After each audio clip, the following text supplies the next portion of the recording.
ఏ రాష్ట్రంలో లేని విధంగా మీకు ఒక్క పథకం కూడా ఆపకుండా ఇచ్చాడు. కరోనా టైంలో కూడా మిమ్మల్ని ఆదుకున్నటువంటి వ్యక్తి. అనేక కార్యక్రమాలు చేశారు ఈ 5 సంవత్సరాల్లో. ఈరోజు ఎలక్షన్స్ వచ్చాయని చంద్రబాబు ఒక పక్క, పిచ్చోడు పవన్ కళ్యాణ్ ఒక పక్క, బీజేపీ ఒక పక్క, అందరూ దండయాత్ర చేస్తున్నారు. జగన్మోహన్ రెడ్డి గారిని ఓడించాలంట, పులివెందుల్లో కూర్చోబెట్టాలంట.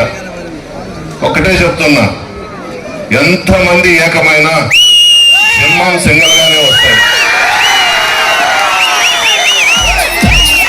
సోనియా గాంధీనే ఎదుర్కొన్నాడు జగన్మోహన్ రెడ్డి. ఈ బచ్చాలంతా వీళ్ళంతా ఢిల్లీనే కొట్టాడు, కుంభస్థలాన్నే కొట్టాడు.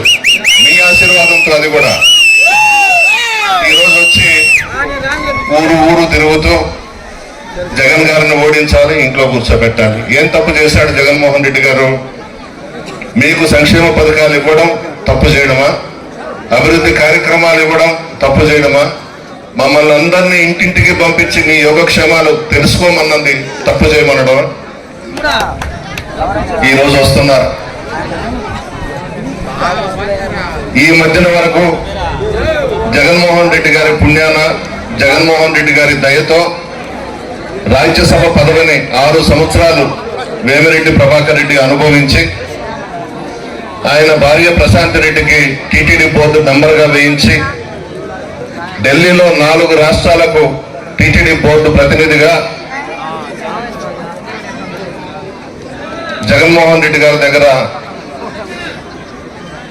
లబ్ధి పొంది, నెల్లూరు టౌన్లో ఒక ముస్లిం మైనారిటీ సోదరుడికి ఎమ్మెల్యే టికెట్ కేటాయించాడని జగన్మోహన్ రెడ్డి గారిని వదిలి వెళ్ళిపోయిన విషయం కూడా మీ అందరికీ తెలుసు.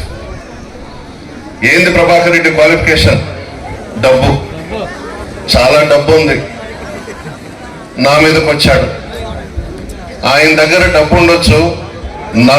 నేను విజయసాయి రెడ్డి గారు మిమ్మల్ని నమ్ముకున్నాం. మీ ఆశీర్వాదం నాకు విజయసాయి రెడ్డి గారికి ఉన్నంత వరకు డబ్బేం చేస్తుంది? రాజమాతాదేవిని తీసుకొచ్చి దింపారు కోవూరు నియోజకవర్గంలో. చాలా మంది రాష్ట్రంలో ఎమ్మెల్యే అభ్యర్థులుగా పోటీ చేస్తున్నారు. ఈ కోటేశ్వరరావు భార్యకి క్యారవాన్ తీసుకొచ్చి పెట్టారు, ఒక బస్సు తీసుకొచ్చి పెట్టారు, ఏసీ బస్సు. ఈరోజు ఆ బస్సులో తిరుగుతుంది. వీళ్ళ ప్రజలకు అందుబాటులో ఉండి ప్రజాసేవ చేసేవాళ్ళు. అరగంటకు ఒకసారి బస్సులో కూర్చొని మేకప్ వేసుకొని మరలా దిగి, నేను నడవలేను జీప్ ఎక్కుతానని జీప్ ఎక్కి తిరుగుతూ ఉంది. ఒక్కసారి ఆలోచించండి. ఆ ఇంటికి పోవాలంటే 3 గేట్లు దాటాలి. సెక్యూరిటీ ఉంటుంది, పోలీసు వాళ్ళు ఉంటారు. వీళ్ళందరినీ దాటుకొని ఆ ఇంట్లోకి పోవాలి. 11 గంటలకో 12 గంటలకో దిగుతారు మధ్యాహ్నం. అప్పుడు దాకా మనం అంతా అక్కడే కూర్చొని ఉండాలి. కుక్కలు ఉంటే కుక్కలు తరుముకుంటాయి మనల్ని. సెక్యూరిటీ వాళ్ళు అడ్డుకుంటారు.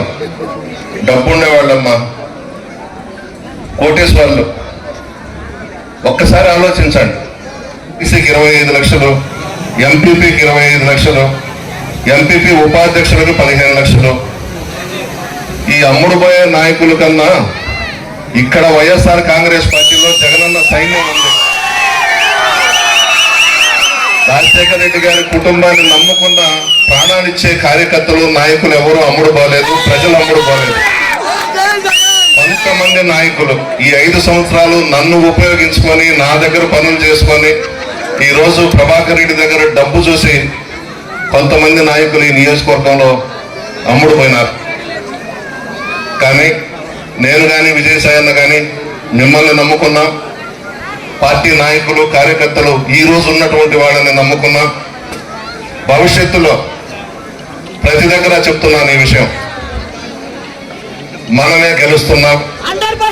జగన్మోహన్ రెడ్డి గారు ముఖ్యమంత్రి అవుతున్నారు. విజయసాయి అన్న ఎంపీగా గెలవబోతున్నాడు. ఇది భగవంతుడు రాసేశాడు, ఎవరు కూడా తుడపలేరు. ఎంత పెద్ద కోటీశ్వర్లు వచ్చినా నన్ను కానీ, విజయసాయి రెడ్డి అన్నను కానీ, జగన్మోహన్ రెడ్డి గారిని కానీ ఎవరు ఏమి చేయలేరు. మీ అందరికీ ఒక మాట ఇస్తున్నాను, ఉందన్న. రామలింగేశ్వర స్వామి అమ్మవారి సన్నిధిలో ఒక్క మాట ఇస్తున్నా, ప్రమాణం చేసి చెప్తున్నా స్వామి అమ్మవార్ల మీద. ఈ 5 సంవత్సరాలు నా దగ్గర పనులు చేయించుకొని డబ్బు సంపాదించుకొని ఈరోజు వేమిరెడ్డి ప్రభాకర్ రెడ్డి దగ్గర డబ్బుకి అమ్ముడు పోయిన నాయకుల్ని భవిష్యత్తులో దగ్గరకు రానివ్వను. మనకు అవసరం లేదు. నేను తప్పు చేశాను, నేను పొరపాటు చేశాను, మనకు అసలు అవసరం లేదు. కొంతమంది ఒత్తిడి తెచ్చి నా మీద వాళ్ళను మన పార్టీలోకి తీసుకొచ్చారు. మన ప్రభుత్వం వచ్చిన తర్వాత నేను నమ్మాను, మోసపోయాను, తప్పు చేశాను. భవిష్యత్తులో ఇంకా తప్పు చెయ్యను. ఆ వెధవలు వస్తామన్నా మెడబెట్టి బయటకు నెడతాను. నాకు సాయన్నకి మీరున్నారు చాలు. మిమ్మల్ని నమ్ముకుంటాం. భవిష్యత్తులో ఏ తప్పు కూడా చేయను, ఏ పొరపాటు కూడా చేయను. నేను ఏదైనా ఈ 5 సంవత్సరాల్లో పొరపాటు తప్పు చేశాను అని అంటే ఆ వెధవల్ని పార్టీలోకి చేర్చుకోవడమే. ఇంకెప్పుడు కూడా దగ్గరకు రానివ్వను. విజయసాయి నా సమక్షంలోనే చెప్తున్నా, స్వామి అమ్మవారి సమక్షంలో చెప్తున్నా, మనకు అవసరం లేదు. అసలైన నాయకులు కార్యకర్తలు నా దగ్గర ఉన్నారు. నా తప్పు క్షమించండి, భవిష్యత్తులో ఇంకా చేయను. మీ అందరి ఆశీర్వాదం నాకు సాయన్నకి ఉండాలని చెప్పేసి కోరుకుంటూ ఇచ్చిన ఓటు తప్పితే ఓటు